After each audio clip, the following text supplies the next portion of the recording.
Akhirnya gue memperkenalkan orang keren satu ini. Jadi hari ini kita ada Mas Reza Primasatya. He is Head of Technology at Toko Crypto. Jadi kalau mau ngomongin blockchain, dia adalah orang yang tepat karena dia well known as a data enthusiast and also blockchain gitu ya. With more than 15 years experience. Gila, gue aja mungkin belum lahir. Nggak mungkin sih, gue udah lahir. Oke. In tech field gitu ya, dia memulai karirnya sebagai developer, bekerja di beberapa perusahaan kayak Bank Danamon, PT Pertamina Transcontinental, Maestronic. Former sebelum join Toko Crypto, he joined Kata AI as senior data scientist and also promoted as a lead data scientist gitu. Nah, now he work as a head of technology in Toko Crypto. Again ya, selain dia data enthusiast and hardworking person, dia juga adalah very community man gitu ya, bro banget gitu ya. He really keen to sharing like this. He contributes to several tech communities kayak Facebook Developer Circle Bali, blockchain developer at Blockstream, and also Alibaba Cloud MVP. So, kayaknya gue udah kebanyakan ngomong hari ini, mendingan kita langsung aja. Mas Reza, hai! Halo Sandra, aduh, thank you perkenalannya, terlalu berlebihan tadi. Santai Mas, bisa sekalian branding Mas ya. Oke, Mas Reza mau sharing apa hari ini? Outline-nya aja, outline-nya. Kita bakal ngapain nih dari awal sampai akhir? Kita pengen coba ini sih, bawa blockchain tapi dari konsep yang benar-benar fundamental, jadi apa sih blockchain dan gimana cara kita nerapin sampai happening-nya today, kayak gitu. Iya, ya, karena ini lagi hype banget, jangan sampai orang-orang ini tersesat gitu ya Mas ya. Oke, untuk pertanyaan guys, Mas Reza itu oke banget kalau teman-teman mau pertanyaan di chatbox ataupun langsung open mic saat presentasi, it is very fine gitu. Jadi Mas Reza bawainnya santai aja, mengalir aja gitu ya Mas ya. Betul, betul. Oke. Oke, silakan Mas di share screen-nya. Guys, enjoy dan take as many as you can learn hari ini. Mau yang permukaan, mau yang dalemannya, tanyain aja langsung. Silakan Mas. Oke. Terima kasih teman-teman. Selamat malam buat teman-teman semua dan bagi yang belum kenal, kenalin tadi aku udah di intro sama Mbak Sandra, jadi aku Reza. Dan thanks a lot buat Altera yang sudah invite aku untuk bisa sharing lah ya, yang aku dapetin sekarang, ilmu yang aku dapetin sekarang, dan beberapa konsep-konsep yang nanti bakal kita diskusikan bareng lah. Nah nanti konsepnya kalau teman-teman bisa gitu kan, jadi kita temanya sharing dan caring gitu ya. Jadi nanti semisal ada pertanyaan langsung aja, jadi nggak usah ditunda, nanti kadang lupa gitu kan, lebih baik di awal kayak gitu. Nah aku mau langsung mulai deh. Jadi kalau teman-teman tahu, kalau sekarang kan istilahnya banyak cryptocurrency apa gitu kan. Nah, awalnya itu lahirnya kan sebenarnya kripto itu kan sebenarnya kayak form lah ya, currency yang bisa kita create, terus kita itu bisa bikin authority sendiri, misal kayak Sandra Coin atau Reza Coin atau Reza Token ataupun Sandra Token ataupun teman-teman yang memiliki inisiatif untuk membuat sebuah kriptografik sendiri yang disebut kayak koin ataupun token dan pasti punya economic value. Nah, itulah kenapa terciptanya si Bitcoin itu sendiri. Nah, blockchain itu sendiri apa sih gitu kan? Nah, blockchain itu sebenarnya lahir setelah adanya Bitcoin atau berbarengan sebenarnya ya. Sebenarnya lebih ke arah untuk data structure-nya. Kalau teman-teman lihat gimana sih cara kita untuk mendapatkan sebuah data dan kira-kira apa sih yang ada di dalamnya, kan di blockchain itu ada namanya block, ada yang namanya chain, ada apapun entire of the blockchain ecosystem gitu kan. Nah, salah satunya kan adalah gimana kita itu bikin reliability dan kita konsepnya konsensus teman. Satu sama lain, ada orang lain itu punya trust masing-masing. Nah, misal kayak aku berteman sama teman lain dan misal kita punya teman lain lagi, nah itu kita bisa interconnected antar satu sama lain dengan satu namanya itu konsensus dan dibanding dalam satu smart contract nantinya. Nah, sebetulnya kalau ini aku mengutip sedikit lah ya dari beberapa literasi yang aku baca gitu kan. Kenapa sih karakternya Bitcoin itu sangat kuat kayak gitu kan. Nah, selain dia mother atau fathernya koin gitu kan. Nah, dia itu ternyata juga durable banget kayak gitu. Nah, durable itu rentan terhadap situation, kecuali force major kayak hari ini, kayak gitu kan, teman-teman tahu kayak harga kripto turun dan lain-lain, ya itu benar-benar force major. Tapi harga nggak terlalu banyak berubah kalau di sisi si mother coin-nya sendiri. Nah, mother coin itu karena akan menjadi benchmark, makanya dia durable banget terhadap value-nya sendiri. Dan pasti mereka punya tokenomics yang sangat bagus. Nah, dari sana pasti mereka tuh punya lah banyak kayak exchange-nya kan, banyak didominasi di exchange, gampang ditukarkan kayak gitulah. Intinya banyak ATM-nya gitu, ATM-nya untuk menukarkan tuh banyak banget. Nah, terus yang pasti, kenapa sih nilainya itu pasti bisa volatil gitu kan, atau naik dan turun gitu, karena dia punya fixed supply. Semisal teman-teman tadi bilang aja bikin A token gitu kan, A token ataupun altcoin, dan itu pasti teman-teman harus menentukan tentang utility dan pasti harus punya supply masing-masing. Nggak boleh kayak lambda ataupun berapa, nggak terhingga itu. Nah, karena kenapa? Itulah ekonomiknya gitu. Semakin nanti rare ataupun langka, pasti di sana itu pasti kelangkaan terjadi kalau demand-nya sangat tinggi, karena supply-nya hampir rendah. Nah, selain itu, konsepnya bakal decentralized. Nah, konsepnya decentralized itu apa sih? Jadi, semisal kita konsep decentralized kan berada di mana-mana gitulah ya, nggak berada di satu tempat aja gitu. Nah, karena lebih banyak orang itu tahu gimana cara mengkoneksikan antar network. Sebetulnya network atau di dalam itu biasanya sebetulnya nodes. Nah, karena dia berada di banyak nodes lah ya, dan mereka tuh update-nya gampang. Terus dia tuh gampang sekali di store, karena storing datanya itu nggak hanya centralized gitu kan, dan dia itu nggak gampang broken karena ya udah tersentralisasi di mana-mana dan setiap orang pasti punya datanya. Nah, yang terakhir adalah konsep Nakamoto konsensusnya sendiri. Kalau teman-teman kebayang nggak pernah dengar Nakamoto, pasti kan dia gimana sih cara untuk membuat si utility sendiri untuk spending resource-nya kalau bloknya terupdate ataupun nilainya supply dan lainnya itu bertambah ataupun berkurang. Nah, karena konsep tadi kita punya decentralized, kita coba kupas dulu dari centralized gitu kan. Apa sih centralized sendiri gitu kan? Nah, centralized sendiri itu kan sebenarnya kalau kayak konsepnya itu kalau sekarang itu kita bikin sebuah apps gitu kan. Terus satu itu terdiri dari seluruh data itu terconnectivity dalam satu database aja gitu. Konsepnya seperti itu. Ataupun gambarannya kayak centralized, kayak kita parent, kayak kakek, nenek, cucu, sampai buyut dan lain-lain. Itu konsepnya centralized. Nah, karena kayak gitu, lebih banyak orang itu mainnya hierarki. Dari bisa selalu dari top down, nggak bisa bottom up ataupun scale. Pasti konsepnya kayak gitu. Nah, konsep seperti itu pasti disebut aja pasti bank lah ya. Kalau teman-teman menyebutnya bank. Nah, bank itu sendiri pastikan ya udah, bank itu ya udah ada di bank A, bank B, bank C gitu. Nggak mungkin mereka ada di bank B dan bank A gitu. Beririsan itu nggak mungkin. Nah, makanya kenapa sih kayak seperti itu? Karena disebutnya ada figurehead. Figurehead itu ya udah mereka itu bisa berdiri sendiri atau komponennya nggak perlu orang lain untuk membuat trust kayak gitu kan. Nah, sedangkan sentralis sendiri, kenapa sih masih banyak disukai gitu kan? Efisiensi gitu kan. Cuma satu tempat, nggak banyak makan kontribusi. Nah, dan Gambas misal kayak teman-teman mau update apapun lah, misal recordnya atau nambah field ataupun apapun, itu lebih gampang banget di sana karena ya udah single arsitektur kayak gitu aja. Nah, cuman point of failure-nya itu lumayan banyak gitu kan. Kalau loss, totally loss. Misal ada force major lah ya, kayak misalnya let's say kayak ada hack ataupun nanti tiba-tiba lampu padam dan lain-lain gitu lah ya, tiba-tiba mati gitu. Nah, itu gampang sekali, banyak kendala kalau di centralized. Nah, kalau konsepnya decentralized, kita tuh ada di setiap PC teman-teman masing-masing lah ya.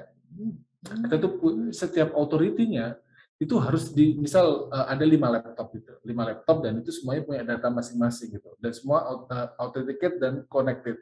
Nah, waktu kita mau bikin peer dan lain-lain, itu pasti datanya, kalau aku mau store ke datanya ke si A, si B, dan si C, pasti setiap mau minta mau minta akses ke sana pasti harus di-allow dulu sama si chain-nya ataupun network-nya tadi. Nah, makanya orang itu gampang untuk bikin barter informasi. Oh, kamu apakah punyanya ini? Oh iya. Atau kamu adalah informasinya dari si orang A? Oh iya. Jadi kalau sampai ketemu bloknya, blok ketemu blok, akhirnya di situ ada sebuah encapsulate yang disebut chain-nya. Makanya mereka akan bertemu di chain itu. Makanya konsep blockchain itu lebih simpelnya seperti itu. Nah, kalau yang paling paling paling aku highlight ya, sebenarnya lebih ke arah fault tolerance-nya. Jadi kan nggak single party lah ya. Kita banyak dibantu banyak orang lain. Nah, cuman masalahnya adalah efisiensi. Efisiensinya itu sangat susah karena kan pasti duplicate karena berada di seluruh network-nya. Terus yang kedua itu adalah difficult kalau kita mau ngupdate gitu lah. Nah, kenapa difficult ya? Karena harus diadopt di masing-masing node-nya itu sendiri kayak gitu. Nah, karena itulah kenapa Bitcoin itu bakal muncul di tahun 2008 yang namanya dengan Pak Satoshi gitu kan. Nah, dia ingin memecahkan sebuah konsep-konsep seperti itu tadi dengan cara sebenarnya awalnya hanya sebuah data structure. Nah, data structure-nya disebut ada gimana sih kita kayak membuat template, teman-teman.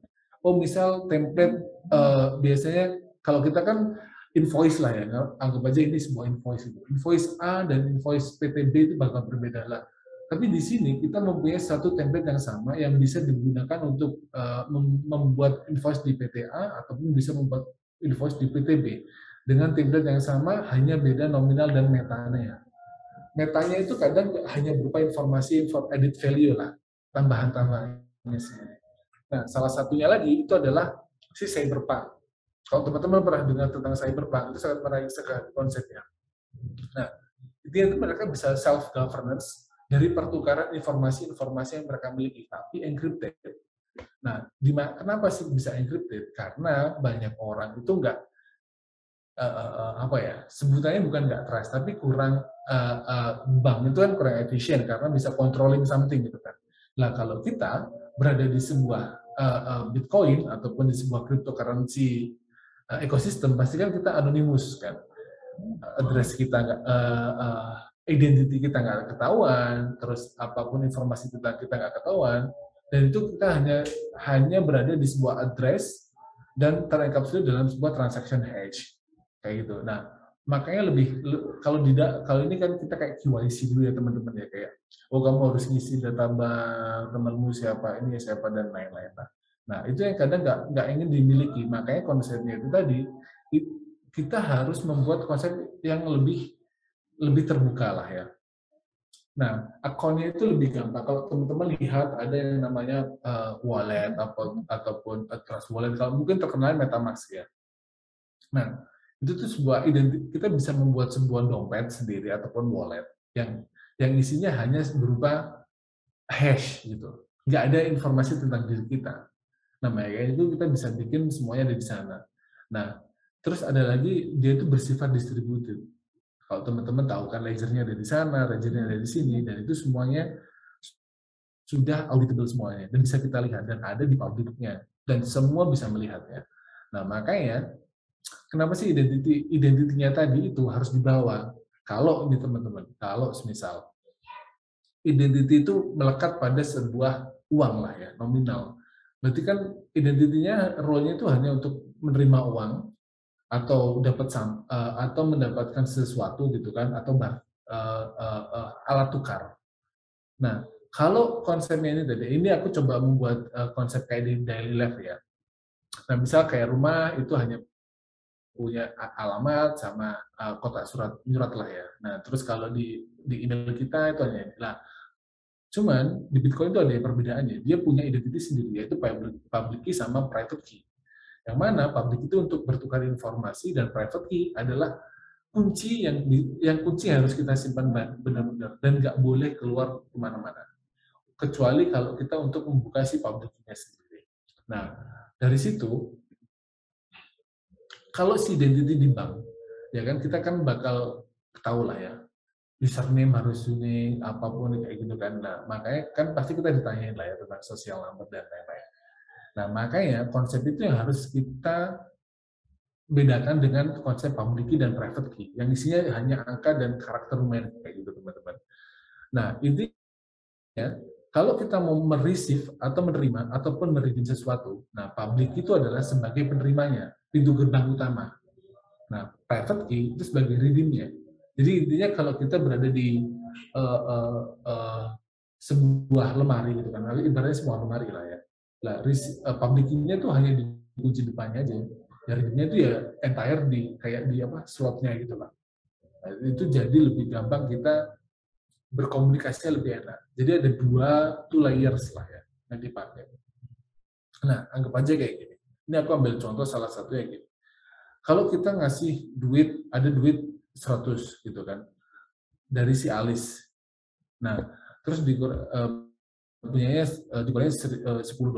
Terus ada juga Bob punya balance 250, dikurangi $10. Harusnya 190, satunya 240. Nah, itu tadi, sebenarnya konsep itu tadi bisa kita modelkan dalam konsep yang baru. Nah, konsepnya di mana? Adalah UTXO. UTXO. Kalau teman-teman ada yang pernah mendengar konsep UTXO nggak? Nah, kalau ada chat aja ya nanti ya.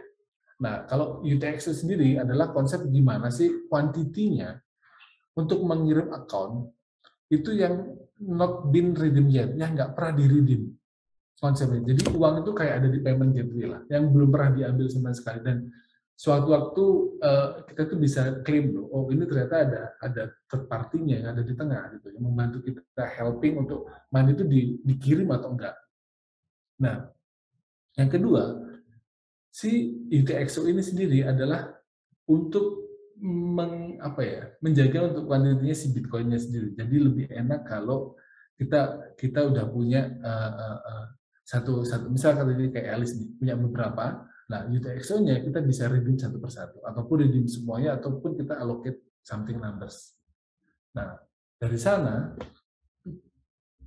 kalau tadi kita mengirim lah ya, kalau kita tadi mengirim berapa BTC untuk beli, kalau ini contohnya buat beli Tesla gitu kan. Nah, kalau orang sekarang kan berarti, oh ya udah, aku akan spend di sana 1, aku akan spend di sana 1,2, 0,2 dan something sampai nilainya bakal created 2 butuhnya. Nah, dari sini si UTXO model itu akan lebih gampang untuk mengirimnya dengan cara adalah ditaruh di blockchain sendiri. Nah, caranya adalah kayak gini. Semisal ada si Alice ngirim data lah ya. Ini kita dari Alice gini. Nah, dia kan selalu trust ke networknya kan. Oh, aku butuh 2 BTC, tolong dong, aku mau beli 2 BTC. Nah, seorang bilang, oh ini ada, aku ini ada 10, ini ada 1 BTC, ini ada berapa BTC, dan ini ada beberapa BTC. Jadi sampai di collect jadi 1, dan akhirnya numbernya adalah 2. Nah, itu makanya data itu store di setiap orang dan bakal dipublish. Dan semuanya really transparan. Nah, kalau konsensusnya sendiri, gimana sih orang bisa berpartisipasi di dalamnya sebuah network blockchain lah ya. Nah, kalau teman-teman mau partisipasi ya paling gampang teman-teman hanya punya satu, hanya harus punya wallet atau address lah ya. Nah, itu lebih gampang. Nah, karena semisal konsep wallet itu adalah ya udah kalau kita mau ke transfer duit dari A ke B dan ke C dan ke D itu kan harusnya lewat ini dulu ya bang, aku harus ngisi ini, aku harus ini. Nah, kalau ini konsepnya lebih trust karena ada di chain-nya semua, di network-nya semua. Jadi tanpa harus kita itu ngobrol satu sama lain. Yang penting ada market, kamu butuh berapa, aku supply. Yang penting aku punya validity. Kayak gitu. Nah, gimana sih kalau terjadinya gitu ya? Terjadi ada double spend. Double spend itu yang biasa terjadi lah teman-teman. Jadi 2 kali burst semuanya. Nah, kalau kelebihan demand, misal ada orang butuh 2, ternyata orangnya ini 2 kali kirim lah ya. Nah, itu gimana caranya? Si blockchain-nya atau chain-nya sih atau network-nya sendiri bisa tahu, oh ini oversupply, dan ini gimana cara kita kontrolnya? Kontrolnya adalah di setiap network-nya itu sendiri. Jadi semua itu totally controllable. Nah, kalau kita sampai tahu gimana sih konsep broadcast-nya, Nah, kalau ini tadi udah ditolak nih teman-teman. Aku butuh 2 kali nih, 2 kali. Bakal ditolak. Kenapa? Karena ya itu tadi. Aku padahal butuhnya cuma 2, tapi ini dikirimnya satu-satu. Nah, ini malah nggak menarik karena konsepnya broadcast voters. Jadi konsepnya itu di vote. Sampai sih mau gini. Oh, kalau mau ya udah ayo kita membagi uang ini ke dia atau didistribusikan uang ini ke mereka.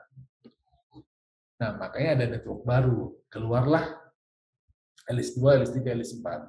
Karena dari sisi votingnya kayak gitu. Nah, dan ini yang sering terjadi adalah untuk bikin key pairs yang mirip kayak gitu. Mirip banget. Yaitu yang sering kita sebutnya civil attack lah.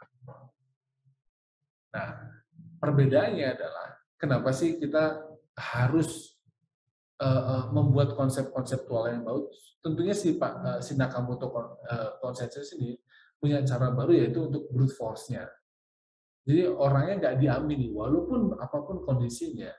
Terus kalau kita udah nggak vote atau nggak mau ya udah totally di reject semuanya. Nggak perlu kita ngeklon, otomatis bakal di reject. Oke, pertama dulu ya, Kak izin bertanya nih dari Helmi. Jika kita pemula dalam dunia blockchain dan ingin menjadi blockchain developer, apa yang harus kita pelajari? Apakah mempelajari Solidity Word untuk first comer? Menjadi blockchain developer. Kalau saranku untuk menjadi blockchain developer itu nggak hanya untuk mempelajari solidity-nya sih sebetulnya, karena kan nggak hanya blockchain aja yang dipelajari, intinya nggak hanya kontraknya aja dipelajari kan, karena solidity itu muncul saat ada si Ethereum gitu kan. Nah, kalau yang lebih enak, karena kayak protokol-protokol itu harus pelajari, karena beda protokol, beda language juga. Misal kayak Solana harus pakai Rust, atau yang lain harus pakai language yang lain. Jadi kalau mau jadi blockchain developer, yang kalau saranku adalah fundamentalnya dulu sih. Fundamental knowledge blockchain itu sendiri. Misal kayak hashing, terus konsep networknya, itu paling paling penting dipelajari. Jadi intinya butuh fundamental. Kayaknya begitu. Oke, jadi fundamental blockchain ya, nggak ada spesifik apa dipakainya karena beda protokol gitu ya. Betul, betul, betul. Karena bakal banyak berkembang sih.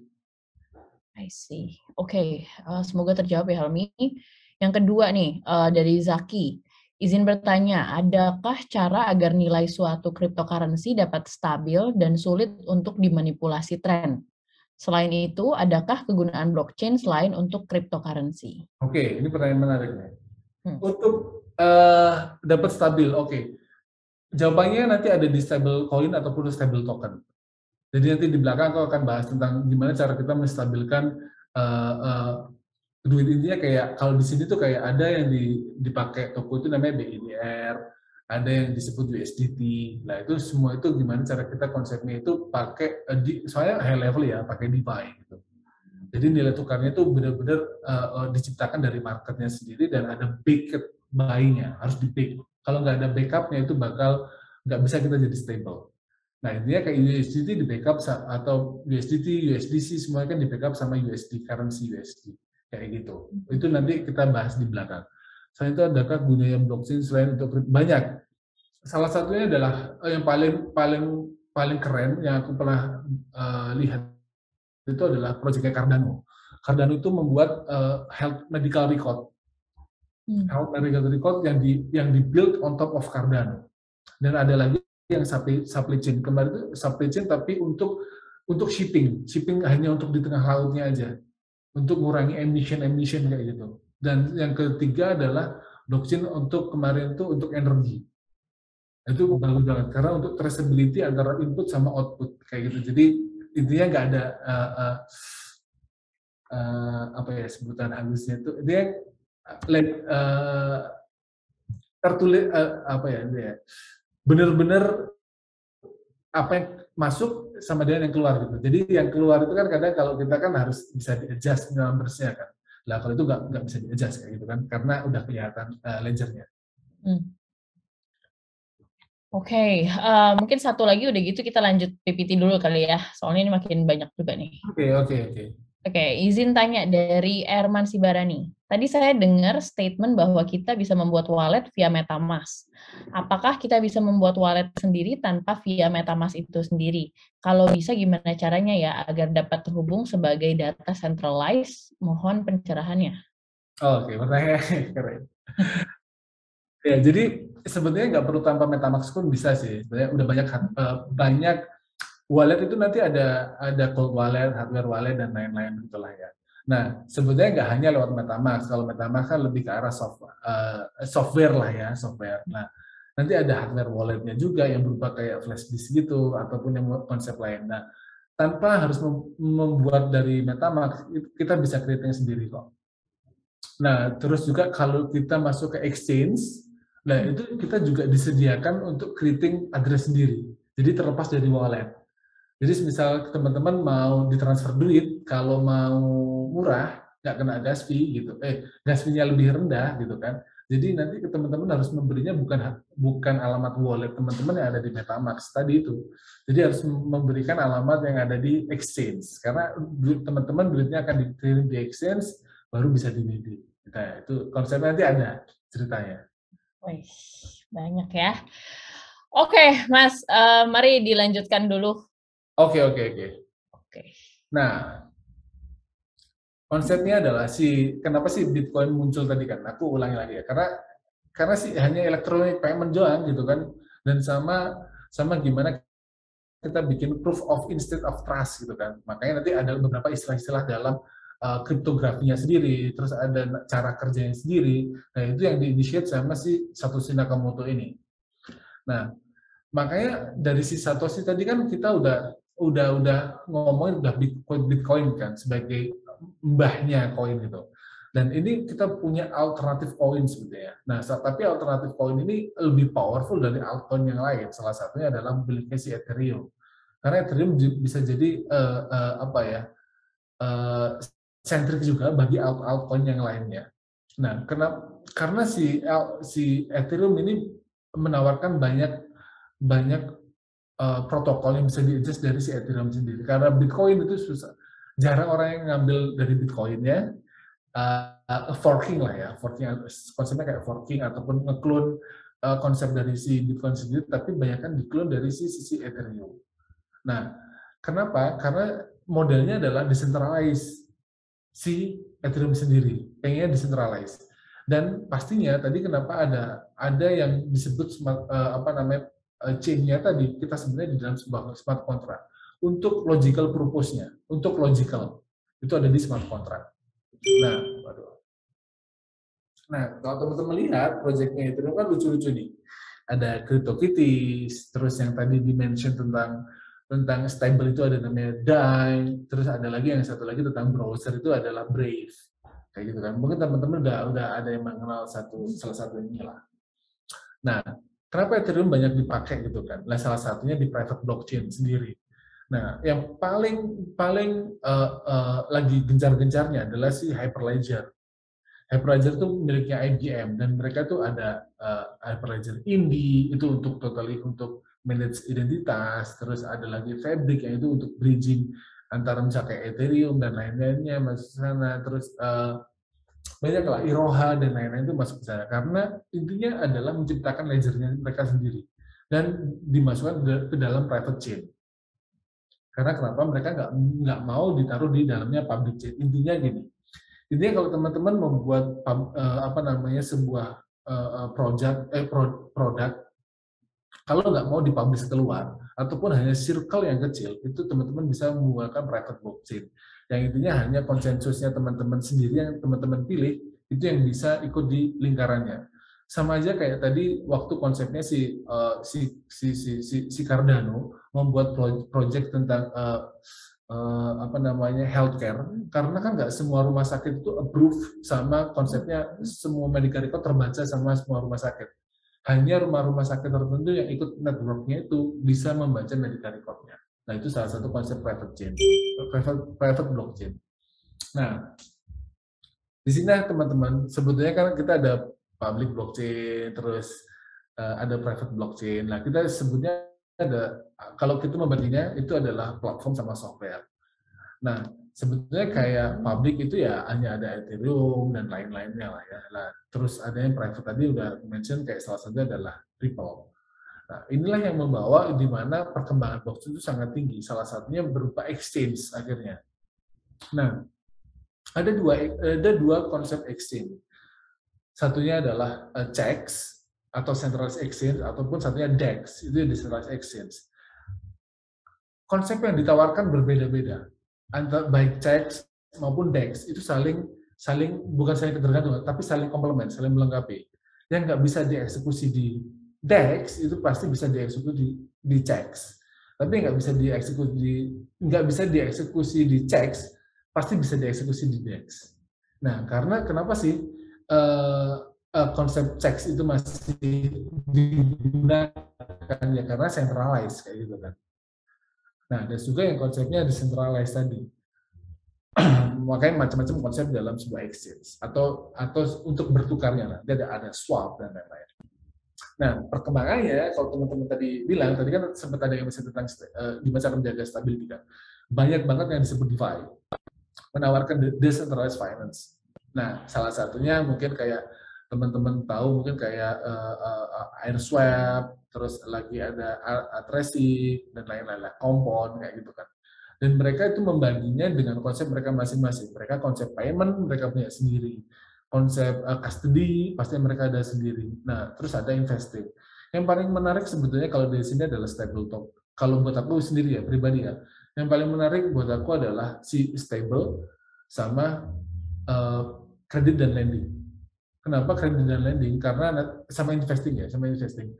Nah, kenapa? Karena di sana adalah gimana kita bisa memarketkan produk kita sendiri. Cara konsep-konsep yang kita pengenkan itu bisa kita implement di dua tempat tadi. Karena investing sangat menarik, terus kredit dan lending itu sangat menarik, bahkan stable. Kenapa harus stable? Karena itu tadi untuk menjaga volatility harga.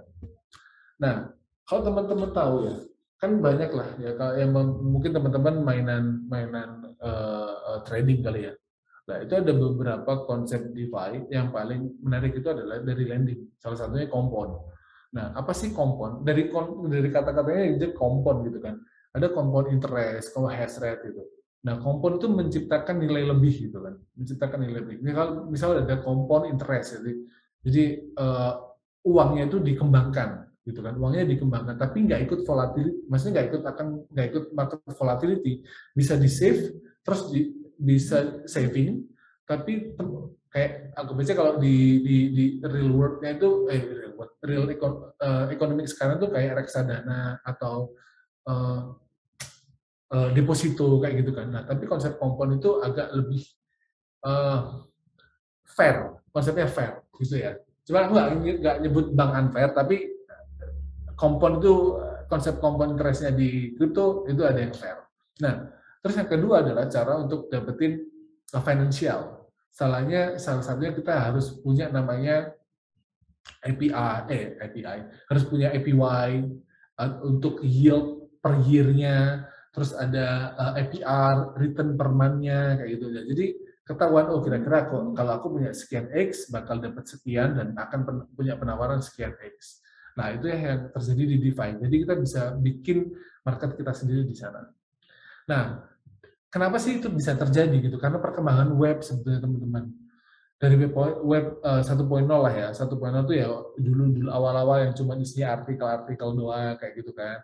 Terus kalau yang web 2.0 ya kayak apa ya? E-commerce lah ya. E-commerce terus zaman-zamannya kayak itu begitulah. Nah, terus ada juga di web 3.0 ya. Itu yang sering kita pakai sekarang itu web 3.0. Kenapa? Karena ya tadi semua bisa connect dan kayak di decentralized lah informasinya. Nah, kita ada di public network semua. Jadi auditable, terus semua termasuk ke dalam ledger, semua bisa terbaca kayak gitu dan kita bisa trust di sana lah. Nggak ada blocker sama sekali.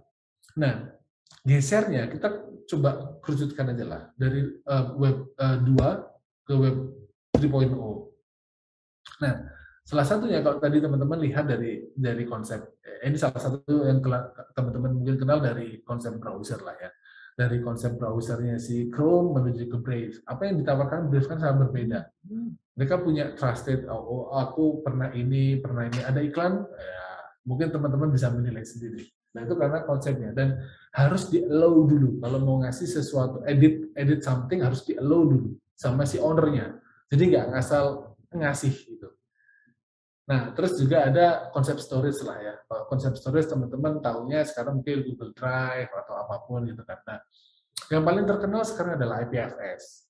IPFS yang sering dipakai untuk teman-teman mungkin NFT, untuk naruh store aset-aset mereka. Kayak gitu sih, dan lain-lainnya lah.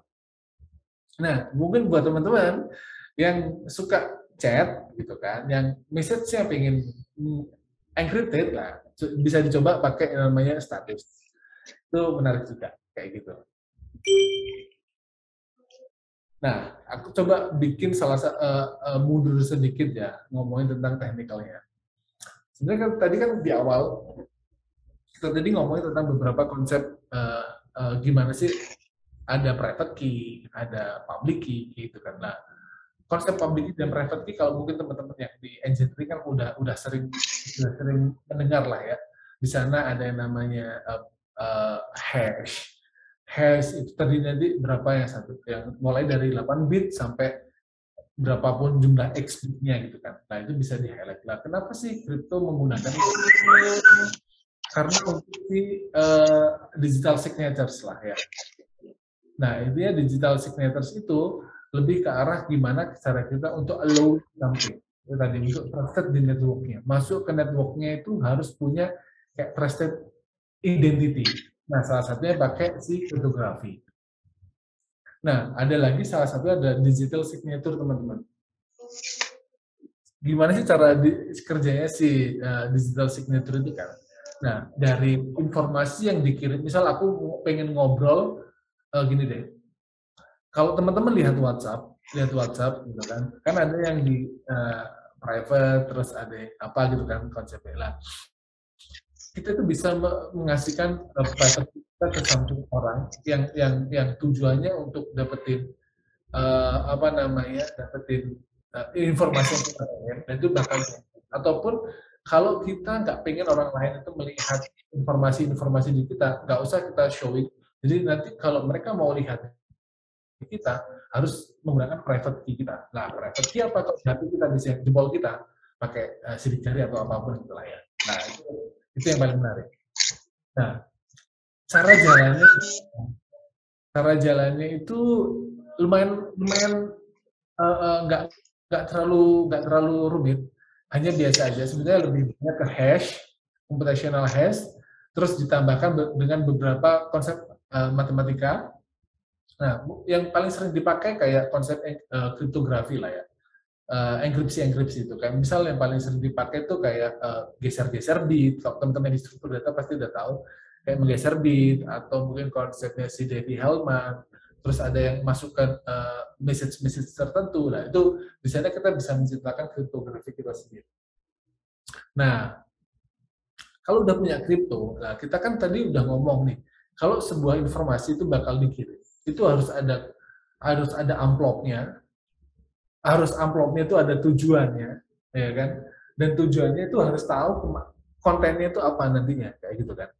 Nah, makanya itu kita tahulah envelope-nya kan. Berarti kita udah punya header-nya sendiri gitu kan. Oh, untuk siapa gitu. Nah, tujuannya dari siapa? Private block itu pengirimnya. Nah, nanti ada konsep dengan nonce. Nonce itu adalah gimana kita itu memberikan informasi yang akan ditukarkan. Nah, yang paling penting itu adalah marker root sebenarnya. Gimana sih marker root itu dipakai gitu kan? Atau salah satu yang kerja untuk membantu sebuah informasi bisa sampai ke penerima ataupun pengirim. Nah, kalau si marker root sendiri, sebetulnya itu ada konsep di mana kita ngambilin si ECDSA. ECDSA itu kayak udah common di enkripsi. Nah, itu kayak misal aku mau ngirim si Alice, ini mau bertukar informasi sama si Bob, ya kan? Dan dia ngasih private key-nya plus hash-nya dia. Ini dibayar private key plus hash. Jadi nanti bisa dikirimkan ke Bob. Nah, si Bob hanya memiliki si public key yang akan dikirimkan ke si Alice, ya kan? Nah, maka itu bakal terjadi sebuah informasi sendiri, teman-teman. Bertukarnya sebuah informasi itu dari pertukaran public key. Karena kan tadi si Alice kan menciptakan private plus signature dia. Nah, akhirnya kebentuklah si public key sendiri. Di sana keterimalah sama si Bob. Ya kan, dua orang ini bertukar informasi. Kalau key-nya sama, di accept. Oke, kayak teman-teman misal di laptop teman-teman remote lah, di remote itu kayak pakai TeamViewer atau apa gitu kan. Yang teman-teman berikan kan adalah ID-nya gitu kan. Akhirnya sampai bisa dikontrol si laptopnya gitu kan. Nah, itu salah satu kita memberikan sebuah key ke mereka. Nah, sebenarnya join key-nya itu digunakan untuk gimana sih kita memberikan allowing ke pengirim kita, dan receiver-nya bakal tahu siapa yang menerimanya. Kayak gitu. Nah, akhirnya kalau sampai terverify, itu tadi kita udah bisa mengkontrol si laptop targetnya tadi. Nah, dan di sana kita bisa deny lah. Oh, ternyata yang hash yang kamu kirimkan atau key yang kamu kirimkan nggak sesuai, automatically deny. Seperti itu kira-kira. Ataupun sama konsepnya kayak konsep di bank. Key di bank itu adalah informasinya, aku pengen account to account, ya kan, dari account satu ke account lain. Aku misal dari mau ngirim antar bank A gitu ya, dari nasabah A ke nasabah B. Yang aku pakai adalah teman-teman kalau pakai mobile banking ya nanti menggunakan tokenizingnya passwordnya si mobile banking, ataupun kalau teman-teman menggunakan kayak yang nggak pakai mobile banking kan pasti teman-teman membutuhkan token kan. Nah, token itulah sebenarnya yang publik yang bakal di-share biar si target bisa menerima untuk membuka si enkripsi. Nah, kalau sudah bisa diterima, segala informasinya bakal berjalan semuanya. Nah, intinya perjalanan tadi adalah dari public key, ketemu private key, terus ada transaksinya sendiri, kita kasih signature. Signature itu bisa jempol, bisa apapun lah ya, yang kita sebut signature gitu. Intinya harus di-approve dari si pengirimnya. Akhirnya terbentuklah si private key-nya sendiri di sini, dan akhirnya di public. Nah, ini kalau dia multi-sig. Ada namanya multi-signature. Nah, terus kalau gimana sih kalau kita bertukar dengan cara multi-signature? Berarti ada 3 orang ataupun berapa orang untuk mengakses satu komputer. Ataupun ada 2 orang pengen mengakses satu akun bank. Berarti mereka atau mau menarik uang. Berarti kayak modelnya double custody gitu kan. Password A dipegang orang A, password B dipegang orang B, hanya untuk nge-match satu password untuk buka si akun bank. Itu juga bisa terjadi. Itu namanya multi custody. Nah, biar terjadinya akan seperti ini. Kayak Alice akan memberikan si pihak orang tadi dari 2 password yang sudah dijadikan satu, akhirnya mereka bisa mengembangkan atau membuka key-nya dari si account bank atau apapun lah. Nah, sama seperti itu. Dari sini ada pertanyaan nggak teman-teman? Silakan. Ada dong, Mas. Wow. Oke, ini dari Mbak Anita dulu ya. Izin tanya, konsep kripto itu kan ada karena adanya faktor kepercayaan terhadap kuantitas. Misal faktor kepercayaan ini hilang dari masyarakat. Apakah apa yang sudah kita invest hilang total? Ataukah kita bisa mengajukan tanggung jawab terhadap investasi kita kepada pihak developer misalnya? Misal case Bitcoin yang harganya anjlok karena tokoh masyarakat yang nggak percaya terhadap kuantitas kripto ini. Thanks, Kak. Oke. Jadi konsepnya jangan, ini aku jawab tapi non teknik ya. Jadi konsepnya lebih ke arah bisnis. Jadi apa ya ngomongnya, intinya kan kita harus mempelajari namanya tokenomik ya. Tokenomik, terus siapa kreatornya, terus siapa yang akan membentuk ini gitu kan. Nah, misal salah satunya misal dulu ada token A lah ya. Token A. Terus harusnya akan dijanjikan, biasanya kan menjanjikan gitu kan. Nah, cuman ada token yang nggak konsepnya nggak menjanjikan. Maksudnya bukan menjanjikan ya. Apa? Dia akan ngomong token ini akan bergerak value-nya secara marketnya itu lebih oke kayak gitu kan. Nah, marketnya lebih oke tuh ngomongnya kayak karena misal ternyata kalau marketnya anjlok, dibeli marketnya anjlok, ya udah akhirnya nggak bisa naik. Nah, itu sama aja terjadi kayak beberapa token baru gitu kan. Nah, di toko kripto sendiri punya lah token ya, yang harganya juga sekarang lagi kena turun juga kena efek dari si apa namanya market global gitu kan. Nah itu juga bergerak, tapi nanti dia punya value lagi kalau trustnya market bergerak lagi, kecuali karena ini kan tokennya punya backup kayak gitu. Nah makanya kalau kalau saranku, kalau ini kan investasi ya, nah beda lagi dengan ini, cuma lebih dilihat dengan konsep tokenomiknya aja sih Mbak Anita. Jadi uh, jangan terlalu sering percaya sama jargon-jargon yang to the moon. Itu aja sih. Aku nggak bisa sebut, cuma kan ya nanti itu sendiri lah. Oke. Jadi emang ini soal trust banget ya di Iya, market. iya. Harus, tapi usernya harus pintar-pintar juga. User harus pintar, jangan hanya lihat figure gitu kan, tapi dilihat ekosistemnya. Kayak Ya. gitu. Oke, next dari Fatah Yasin. Mengapa ketika bicara blockchain itu selalu arahnya ke cryptocurrency, Kak? Apakah blockchain bisa diterapkan untuk menyelesaikan persoalan birokrasi pemerintah saat ini? Tadi kalau kayaknya pertanyaan tadi bisa dijawab di atas tadi. Karena apa harus ke cryptocurrency? Karena blockchain itu lahir saat ada cryptocurrency. Makanya itu banyak kan pasti nggak bisa lepas dari kripto. Nah, kalau mau diterapkan tadi itu tadi kayak si Cardano menerapkan di healthcare kayak gitu kan. Nah, mungkin jawabannya sebenarnya bisa, Mas Fatah. Sebenarnya ada proyek yang sedang dibuat juga untuk menyelesaikan birokrasi, cuman apply to use case-nya itu agak susah karena kan transparan ya, jadi harus banyak ini sih, harus banyak diskusi lah di sana. Jadi banyak kan non teknis kalau di sana, Mas. Tapi kalau jawabannya bisa, gitu sih. Lanjut Mbak Sandra. Lanjut dari Franz. Izin tanya, apakah ada analogi sederhana untuk memahami dan menjelaskan blockchain ini ke orang awam ya, Kak? Dan modal apa yang harus disiapkan untuk mulai terjun ke bidang ini? Oke. Ini blockchain untuk, maksudnya mau jadi developer gitu kali ya, atau apa ini? Ini kayaknya lebih ke dia pengen menjelaskan ke orang awam aja deh, karena mungkin banyak yang nggak ngerti gitu ya, atau I don't know, mungkin Mas Frans mau menjelaskan lebih lanjut gitu? Kalau modal yang dimaksud modal apa ya nih?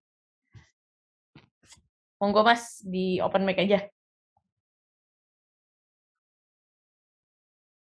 Atau bisa skip dulu ke pertanyaan lain Mbak Sandra sambil nunggu Mas Frans? Oke, siap. Mas Zulkarnain, rekomendasi T4 belajar blockchain dev Kak. Thank you. Oke, jawabannya banyak di community. Di community itu paling banyak. Community itu menawarkan banyak manfaat sih Mas. Makanya aku sarankan tempatnya ada di community. Bukan kalau personal, kalau bakal belajar personal bakal kesusahan. Kalau ada pairingnya bakal lebih enak. Nah kalau di beberapa tempat itu kayak misalnya kayak di Bali ya, itu udah banyak lah tempat untuk pairing bareng gitu. Termasuk sama teman-teman digital nomad itu sangat membuka diri, bahkan bisa collab dalam sebuah project kayak gitu sih. Wih, asik banget. Aku bisa ikut nggak ya, Mas? Bisa dong. Iya. Oke, oh sorry, moderator tolong di-mute. Oh iya ya, maaf. Sudah coret mic-nya. Pak, izin bertanya, di mana tempat simpan data seperti transaksi dan konsep desentralisasi? Dan apakah ada orang khusus yang manage jaringan desentralisasi tersebut? Ada. Jadi teman-teman mau bikin decentralized, mau bikin bisnis decentralized sendiri pun bisa sebetulnya. Jadi kayak teman-teman itu hampir sama aja kayak ngasih beberapa konsepnya kayak ngasih beberapa database ke beberapa orang dan itu sifatnya decentralized dan provennya dimiliki ke beberapa orang. Gampangnya adalah kalau teman-teman mau bikin di Indonesia lah ya, mau bikin di Indonesia. Nah itu kan setiap activity itu kan pasti ada storing datanya kan. Nah, itu tadi datanya itu harus dimiliki oleh konsensusnya teman-teman tadi. Misal, teman-teman adalah perusahaan apa namanya yang memiliki parent dan sister gitu kan, parent dan sister ataupun holding company gitu kan. Nah, bisa aja kan data ini decentralized ke holding. Ini kan datanya holding. Terus satunya lagi di child-nya punya parent-nya dulu, terus punya child. Nah, semua kan sebenarnya decentralized semua teman-teman. Nah, itu teman-teman bisa manage di sana sendiri sebenarnya. Kalau konsepnya kecil, sekali kecil ya.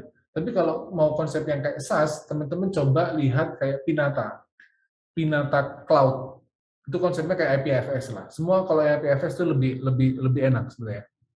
Dan sebenarnya kalau kita ngomongnya lebih simpel lagi, sebenarnya S3 itu sudah bisa kita bikin decentralized. Kayak gitu sih.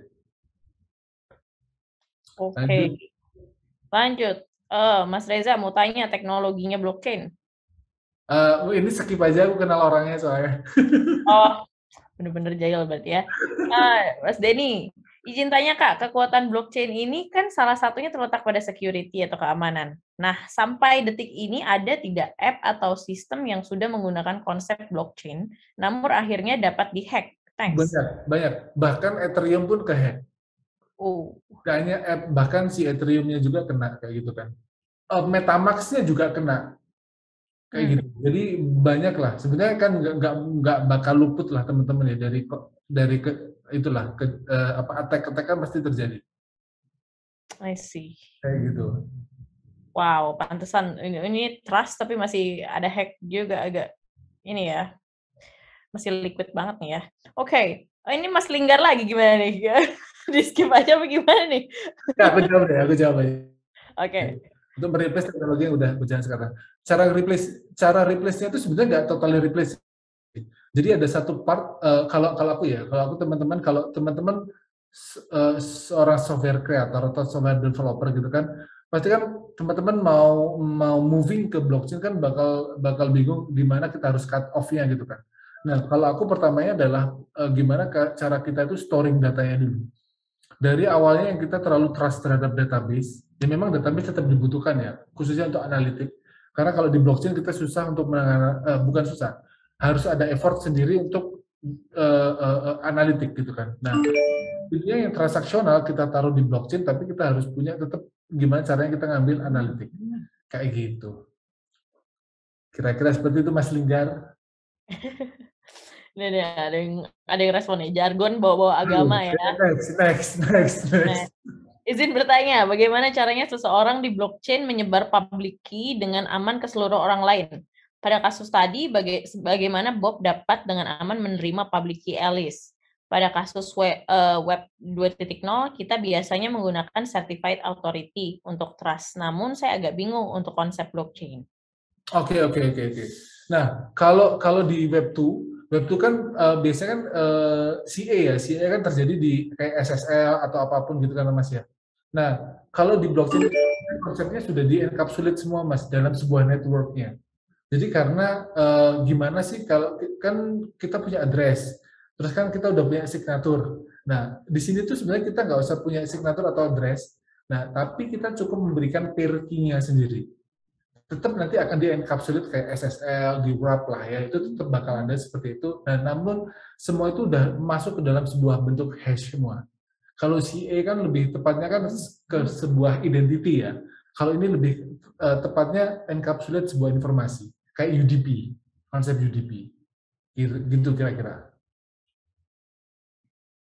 Oke, semoga menjawab. Kalau belum menjawab, tanya lagi aja. Itu pertanyaan terakhir, selebihnya respon dari Mas Linggar. Monggo Mas, dilanjutkan slide kita hari ini. Guys, mungkin ini kita bakal, I think like berapa persen finish ya Mas ya ini? 50? Paling 10 slide lagi deh. Oke, 10 slide lagi ya guys. Monggo Mas. Oke, jadi aku lanjutin teman-teman ya. Jadi di Bitcoin sendiri kan tadi ada scripting lah ya. Gimana cara kita membuat scriptingnya. Dan konsepnya di blockchain Bitcoin sendiri itu adalah kayak kumpulan stack gitu kan.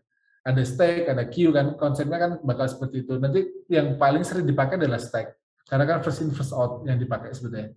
Nah, itu yang konsep pertama yang dipakai. Kenapa bakal seperti itu? Karena kalau pakai queue bakal susah kita apa namanya maintain-nya lah ya kalau queue ya. Karena bakal butuh queuing banyak sekali. Nah, aku coba tadi ngomongin tentang wallet tadi kan teman-teman ngomongin tentang wallet. Nah, wallet itu sebenarnya ada banyak teman-teman, ada cold wallet ataupun hot wallet lah ya. Yang paling menarik mungkin buat teman-teman adalah paper wallet. Paper wallet itu anggapannya kayak sertifikat tanahnya teman-teman, itu kita anggap sebagai paper wallet lah. Karena informasinya berharga sekali gitu, ataupun KK, ataupun apapun lah teman-teman. Atau nanti sebuah voucher itu juga bisa, kalau kan voucher di-scan, gitu. Nah itu sebuah paper wallet juga. Kayak gitu kira-kira itu jawaban hardware walletnya. Nah, tadi yang Mas siapa tadi yang nanya tentang konsepnya membagi CA. Nah, itu sebenarnya nanti kita kalau di blockchain sendiri kita punya multi signature yang sempat aku mention di awal tadi, dan kita multi signature address-nya itu bisa kita combine sendiri. Nah, caranya gimana? Nah, caranya dengan cara kalau teman-teman kayak share mining lah gitu. Gimana sih konsepnya mining lah? Itu kan sebenarnya kan kita punya kayak hardware gitu kan. Nah, akhirnya kita pool di satu dengan memiliki, kadang ada yang menggunakan satu key, ada yang menggunakan multiple key. Nanti ada perbedaannya. Cuman nggak akan aku bahas di sini karena bakal panjang banget. Kenapa harus satu key dan kenapa harus multiple key? Konsepnya nanti akan berbeda waktu kita menggunakan konsep kayak proof of work atau POC dan lain-lainnya. Nah, intinya nanti ada konsep namanya POW. Nah, POW itu intinya lebih nggak terlalu rumit lah. Difficulty-nya untuk mendapatkan algoritma. Nah, terus ada juga nanti PPS. Jadi PPS itu kan kita bisa kan kalau di YouTube atau apa kan pay per view atau pay per click dan lain-lain kan. Nah, kalau ini kalau mereka udah benar-benar doing something gitu kan, mengkonekkan antara chain ketemu chain gitu dan blok menjadi satu gitu. Nah, mereka di minersnya itu akan dapat reward. Rewardnya berupa ya staking itu tadi.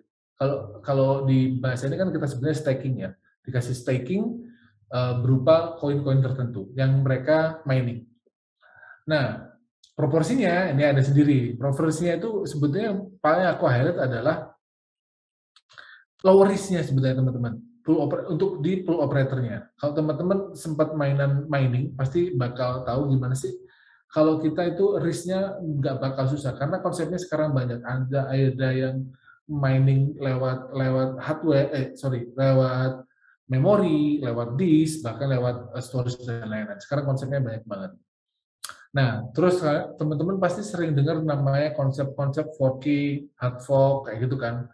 Nah, aku mengambil konsepnya sebenarnya dari Investopedia nih, teman-teman. Intinya gimana kayak kita tadi, pertanyaan yang apakah kita bisa membuat hardware wallet sendiri? Bisa, dengan cara kita bisa white label dan menggunakan konsep kita sendiri. Kalau kita nggak mau creating from scratch gitu kan, jadi kita bisa fork si wallet yang udah existing. Nah, wallet juga nanti ada pilihannya, konsepnya.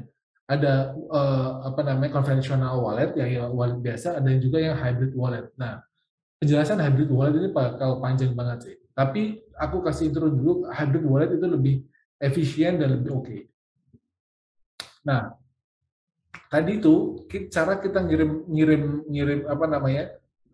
distributed-nya itu dengan cara seperti ini teman-teman. Jadi per nodes, yang kuning-kuning ini message-nya akan disebar. Nah, ini broadcast lah ya. Broadcast siapa yang mau receive gitu. Misal aku butuh dana 10 juta gitu ya. Nah, misal setiap orang cuma punya 1 juta ya, mereka akan mengambil kayak fund, kayak membantu itu untuk aku punya 1 juta, aku punya ini, aku punya ini gitu. Nah, akhirnya mereka sampai collecting sampai nilai 10 juta. Nah, apa yang terjadi kalau nggak tercukupi gitu? Berarti liquidity-nya nggak oke. Nah, berarti bakal ini lagi semakin demand semakin tinggi, harga makin naik gitu. Dan itulah konsepnya distributed ya.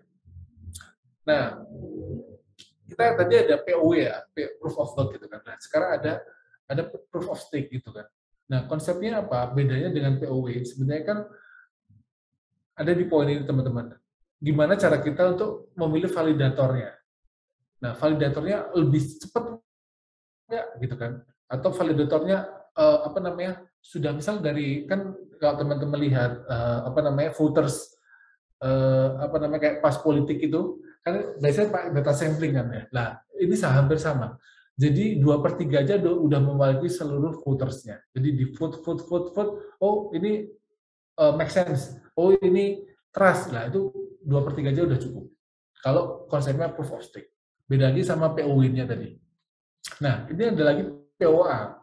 POA ini lebih agak jelimet gitu teman-teman. Tapi bakal susah diterapin. Aku pun belum pernah mencoba ini, karena susah sih. Masih belum tahu gimana cara yang pas nerapin ini di real bisnis gitulah. Nah, ada yang lagi tadi teman-teman yang tahu tentang proof of space ya. Tadi aku pengen mining tapi lewat space. Nah, aku nyediain aja space pakai disk besar. Itu juga bisa membantu untuk bikin ledger. Itu juga bisa. Nah, ini yang paling menarik sebenarnya, proof of elapsed time ini. Nah, ini sebetulnya data-data historical teman-teman. Data-data historical yang kita kumpulin, tapi dia waktu query, teman-teman kalau pakai query engine lah ya, kayak misal nggak usah kalau di localhost saja, teman-teman punya 5 juta atau berapa juta record gitu lah ya.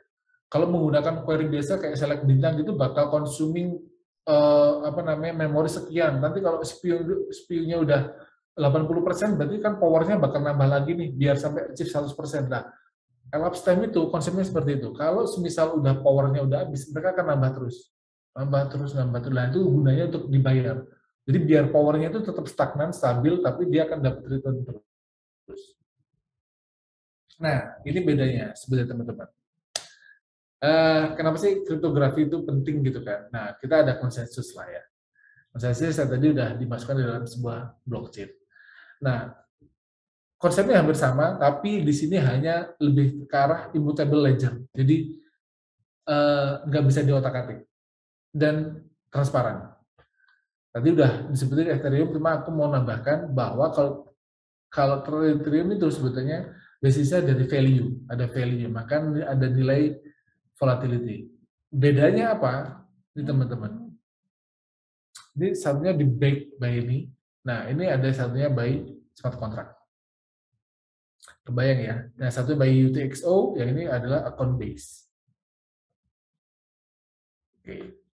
Nah, di sini ada konsep dua account tipe lah ya. Satunya itu pakai external own account, yaitu tadi pakai address, terus balance, kayak gitu kan. Nah, bedanya sama kontrak account apa? Bedanya itu ada di persistence-nya. Persistence storage, informasi apa yang bakal aku simpan. Itu yang, dan berada di mana. Itu perbedaannya Ethereum account types-nya. Dan nanti kalau teman-teman cobain paling simpel pakai MetaMask atau Trust Wallet atau apapun lah ya. Kecuali di hardware wallet itu benar-benar fix, nggak bisa diotak-atik lagi. Nah, tadi tuh konsep distributed protokolnya itu sebenarnya sama aja kayak ini teman-teman. Jadi distributed konsep itu sebenarnya kayak komputer yang tersebar di mana-mana aja gitu kan. Nah, miners itu menggunakan konsep ini makanya minersnya, makanya dia dapat POW. Ini jauh lebih enak. Makanya mereka remove ada middleman itu udah nggak ada, adanya cuma voters. Bedanya di sana. Nah, EVM. Kalau teman-teman kan di mana sih mereka runningnya gitu kan? Aku bingung gitu. Running komputernya itu ada di mana ya? Saat mereka mendeploy, ya kan, mendeploy sebuah smart contract atau fee per contract gitu kan. Nah, itu ada nanti aku deploy di kayak kalau teman-teman tahu tuh ada kalau buka Etherscan lah di sana ada kayak informasi code lah, itu ada di public chain-nya. Nah, di sanalah EVM-nya bekerja. Tapi jangan bahas EVM di sini karena bakal panjang banget bahas EVM. Nah, high level-nya adalah Ethereum itu running-nya di on top of EVM. Jadi setiap komputer kecil-kecil tadi atau setiap komputer yang melakukan miners-nya tadi. Nah, itu cara si EVM bekerja. Makanya kenapa si orang miners itu dapat benefit dan ada harganya gitu kan, ya kena gas dan lain-lain tuh kan. Nah, ya untuk biaya mereka tadi kan harus ada benefitnya dong, biar si komputer tetap nyala terus dan mereka mau main terus. Lah gunanya di sana ada pendapatan untuk jadi seorang miners. Nah, perhitungannya aku skip aja ya perhitungannya. Nah, inilah konsepsi Ethereum sendiri teman-teman. Dia pakai konsepsi ERC. Nah, konsep ERC itu kan tadi sebenarnya gimana caranya kita mendapatkan dari ERC 20 ya. Jadi kayak di subtract itu teman-teman. Dikalikan dari si pendapatan si POP. Makanya itu nanti cara kerjanya adalah biar si gas fee-nya juga itu bekerja. Makanya Ethereum itu sangat fleksibel dan sekarang ini agak quiet mahal gitu kan. Makanya ada komplemennya ataupun penggantinya juga.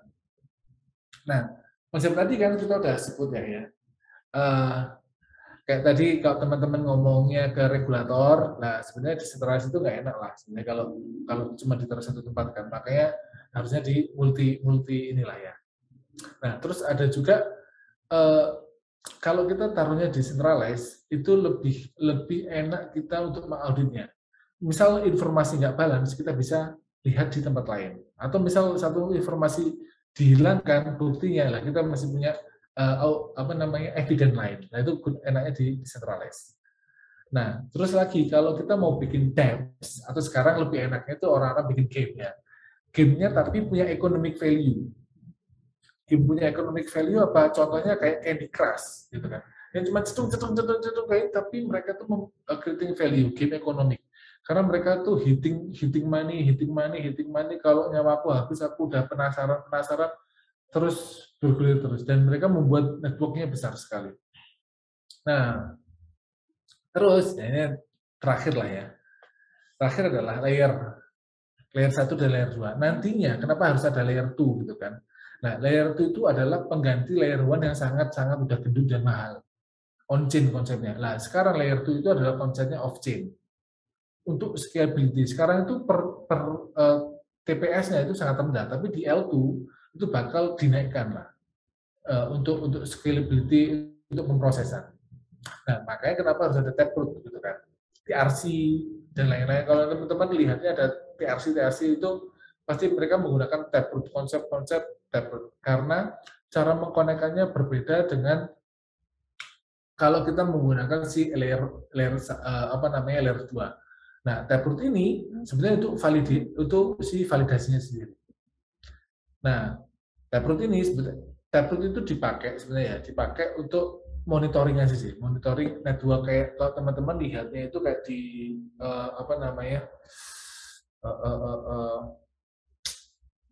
Etherscan dan lain-lain itu digunakan untuk di sana lah. Nah, tapi enable very large multi-signature itu bakal susah untuk ngecek satu-satu itu bakal susah banget. Dan untuk itu bakal harus scraping dan itu bakal take time. Nah, di sana di layer 2 itu konsepnya menggunakan sharding teman-teman. Ya kayak konsep database lah ya. Satu informasi dia dipecah kayak gitu. Nah, makanya dia itu dikelompokkan based on apa? Based on volume semua. Makanya ada di sini aku mempunyai kayak konsepnya kayak ya kurang dari 500 sama lebih dari 500. Makanya akan ada pengelompokan khusus. Kalau konsep shardingnya sih layer 1. Nah, caranya dia bekerja adalah dia pakai hierarki dari A ke B ke C. Jadi ada state. Nah, itu yang bikin scalingnya lama. Nah, bedanya sama si layer 2 adalah Lightning Network. Dia itu lebih cepat, nggak perlu lama untuk pemrosesannya. Kenapa? Karena dia itu ekonomikalnya rendah. Jadi sangat small banget. Nah, enaknya apa? Ya enaknya ini aja. TPS-nya lebih tinggi. Nah, tapi nggak enaknya adalah centralization-nya. Itu yang paling nggak enak. Jadi kayak balik lagi gitu. Nah, ini makanya pro dan con lah. Nah, konsepnya adalah hub and spoke. Kayak konsepnya kalau teman-teman mainan di messaging, nah kita mainnya kayak hub and spoke ini topologinya. Itu bakal broadcast gitu. Kalau nggak ada, nyari satu. Jadi nunggunya bakal lama. Terakhir, yang lagi booming adalah NFT. Nah, kenapa sih DeFi itu mempelopori timbulnya banyak economical baru gitu kan? Nah, karena dia konsepnya dari crypto ditambahin sama teknologi, tapi nggak lepas dari use case. Use case-nya adalah multi use case. Salah satunya finance. Finance itu paling menarik, makanya timbullah si DeFi. Nah, kalau teman-teman nanti mau lihat DeFi perkembangannya seperti apa dan cara bikin seperti apa, intinya dari kita harus bikin sebuah dApps lah ya, aplikasi tentu yang menggabungkan antara finance dan crypto. Nah, tadi ada pertanyaan gimana untuk menjaga stability. Nah, stability itu sebenarnya bisa dijaga kalau kita menggunakan stablecoin yang punya big buy. Backend-nya itu apa? Backend-nya bisa buy emas, bisa buy apa, yang nilainya itu pergeserannya rendah. Atau bisa di back by money to money. Ya, konsepnya kayak USDT, BNDR, USDC, dan lain-lain tadi.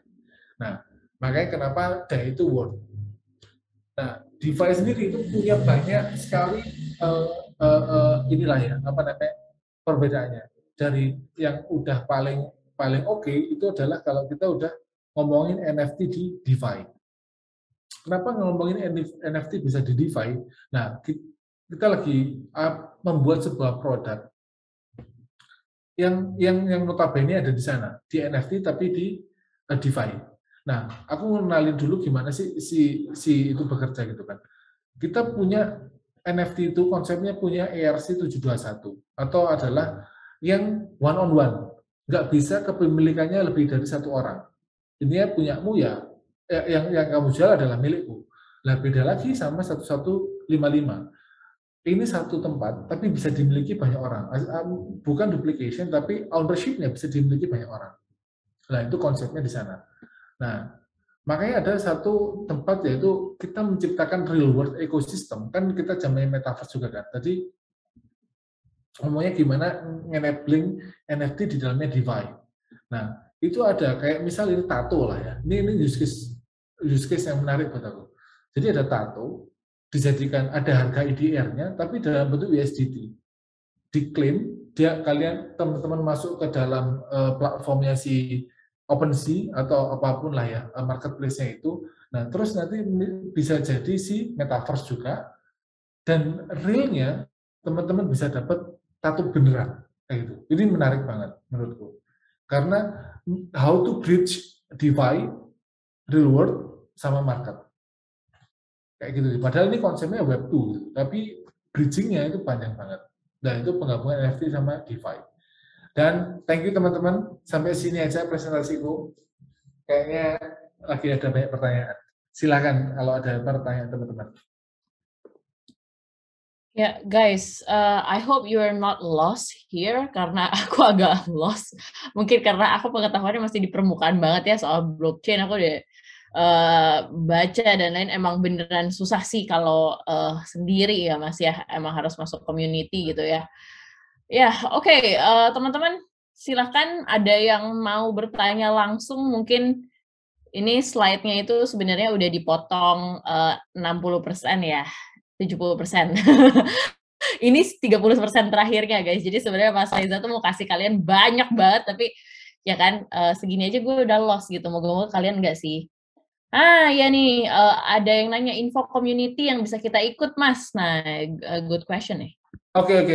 Info community sebetulnya ada banyak ya. Salah satunya mungkin di blockchain Indonesia itu juga ada. Dia runningnya di Telegram. Terus ada nanti itu kalau tetap ya DevC itu tetap ada untuk arahnya ke ngomongin tech tentang DevC itu developer circle yang dari Facebook itu tetap ada, nanti tech talk lah ya, entah itu online atau offline tetap konsepnya bakal ada. Terus juga ada beberapa komunitas itu yang ada di akademi. Salah satunya itu kalau teman-teman mau ikut itu Polygon Academy. Polygon Academy. Nah ini dia.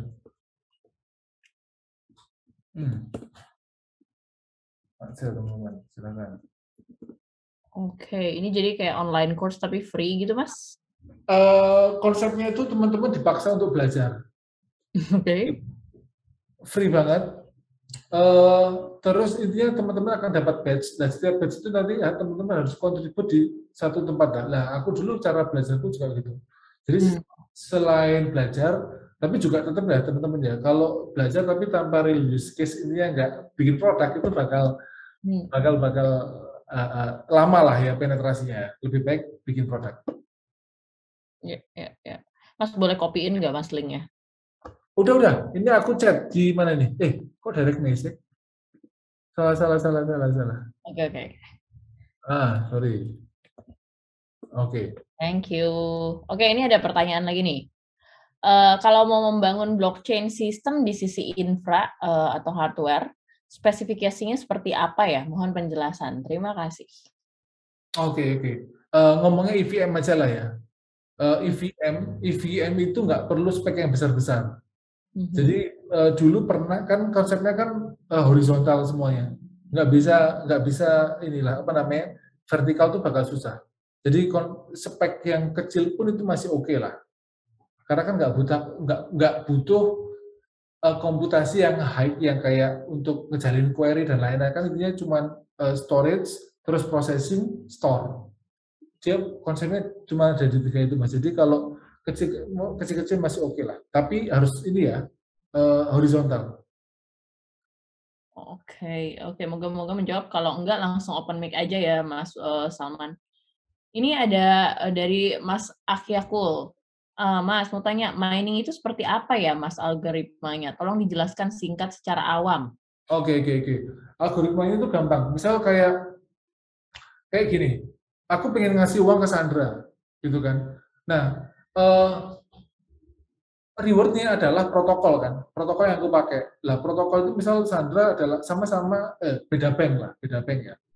Lah protokolnya kan ada misal auto dulu, terus ada apa, sampai ketemulah satu pipeline ini, sampai uangku masuk ke tempatnya Sandra. Nah, charges kita kan sekarang 6.500, itu adalah commission yang akan dipecah-pecah untuk network, untuk apapun di sana ya. Nah, itu konsepnya untuk dapetin mining seperti itu. Algonya seperti apa? Yaitu tadi, siapa yang mau duluan, kan nanti kita ada SKN atau RTGS gitu kan. Nah, algonya kalau SKN berarti kamu ikut di queue antrian yang lebih lama. Nah, kalau RTGS, aku akan bikin satu algoritma yang tingkatannya lebih tinggi. Maksudnya gini, bukan first in first out, tapi aku akan grab satu volume. Ya kan intinya itu menangin volumenya aja. Seberapa cepat kita bisa approve tadi. Itu tadi. Oh, sorry.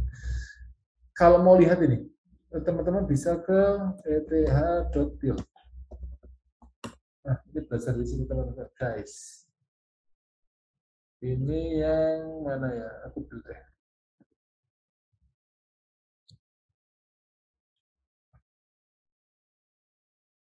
Ini konsepnya teman-teman, ini kayak ada playbooknya. Teman-teman tinggal, nah ini dia.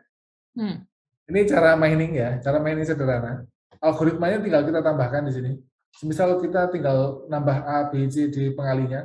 Itu kayak gini loh, kayak misal aku ini kelihatan gitu. Nah, ini kelihatan. Jadi kalau misalnya aku kayak ini transaksi ya, ganti terus teman-teman. Semakin cepat kita bisa approve ini, nah itu semakin kita dapat. Itu konsep algoritmanya seperti itu. Seberapa cepat kita bisa mendistribusikan blok ketemu blok. Itu secara awamnya seperti itu, kira-kira Mas. Semoga menjawab. Oke, sambil feedback, ada lagi nih yang nanya nih. Mas Mahendra, Pak, ada saran bahasa program untuk belajar buat blockchain yang banyak sumber belajarnya? Sumber belajarnya itu berarti lebih banyak di JS. JS itu pasti banyak sumbernya. Yang kedua itu Python sama Go. Itu banyak banget. Aku belum kirim ya. Ini dia. Python sama Go.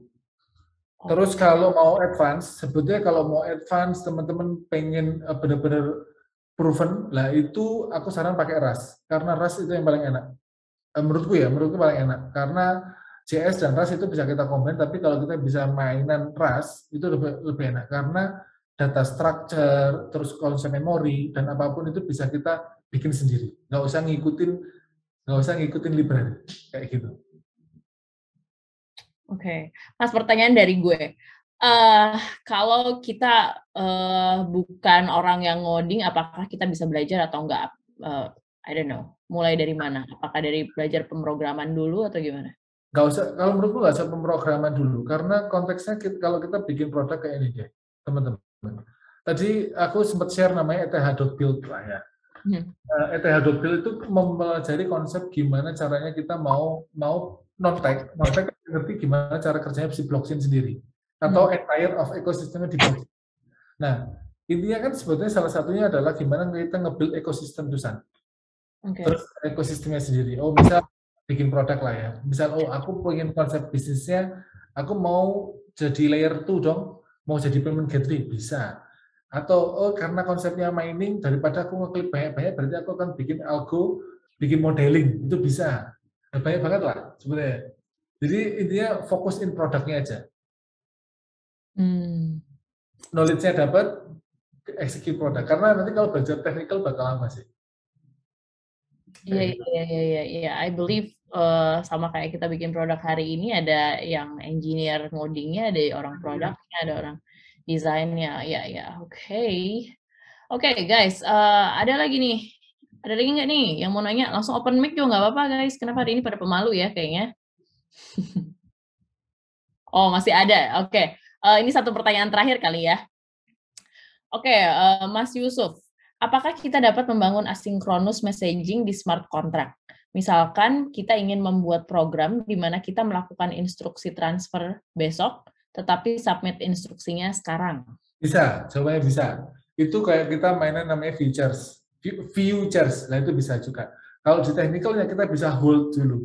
Kita bisa hold dan kita bisa teruskan di besok harinya. Tapi kayak ada schedule-nya Mas. Kita kayak mainan di schedule. Misal aku pengen jam sekian gitu lah ya. Mau dijalankan. Nah itu kan konsepnya kayak jadi trading nanti. Intinya kita mau mau dapetin value X tapi bakal dieksekusi besok lah. Nah, kalau di engineering-nya, jadi kita bakal pakai scheduler. Execute sekarang, trigger buat besok, itu bisa. Nah, nanti kalau dikonsepin ke arah trading, itu juga bisa. Kayak gitu sih, untuk asynchronousnya.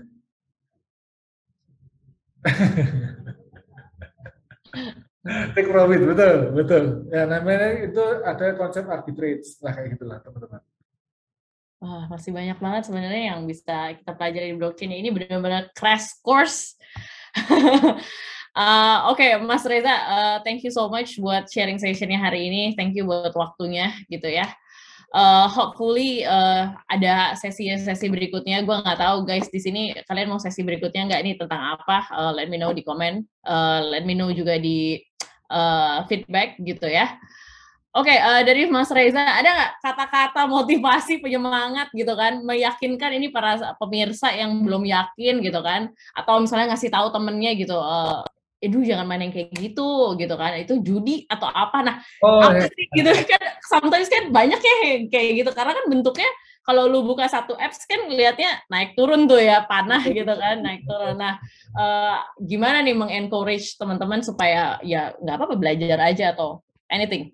Iya. Kalau dari aku sih belajar blockchain bukan hanya belajar kripto ya. Maksudnya karena kita tanpa harus trading pun kita masih oke lah ya. Nah intinya gimana kita empowering teknologi blockchain itu ke dalam produknya kita.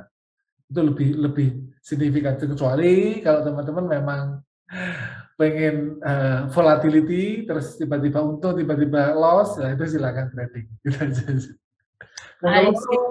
Dan kalau mau teman-teman nggak apa-apa, maksudnya aku lebih suka sharing. Nanti kalau teman-teman mau dapetin nomor teleponku bisa banget sih. Aku boleh share nggak San di chat? Oh, monggo. Oke. Wah, asik banget nih. Iya, itu kita bisa sharing-sharing lah. Tuh, atau dirimu di mana sih? Telegram ya, Mas? Telegram, betul di Telegram. Kita LinkedIn gitu ya. Silahkan teman-teman bisa connect sama Mas Reza langsung, tanya langsung gitu ya. Betul. Oke, kalau gitu kita sudahi saja sesi malam ini. Again, thank you Mas Reza, thank you teman-teman semua yang udah join hari ini. Semoga bermanfaat ya, guys. Oke, Mas Reza, thank you so much. Thank you so much. Teman-teman sudah mau dengerin aku. Thank you so much ya semuanya. Thank you. Yo, thank you. Bye.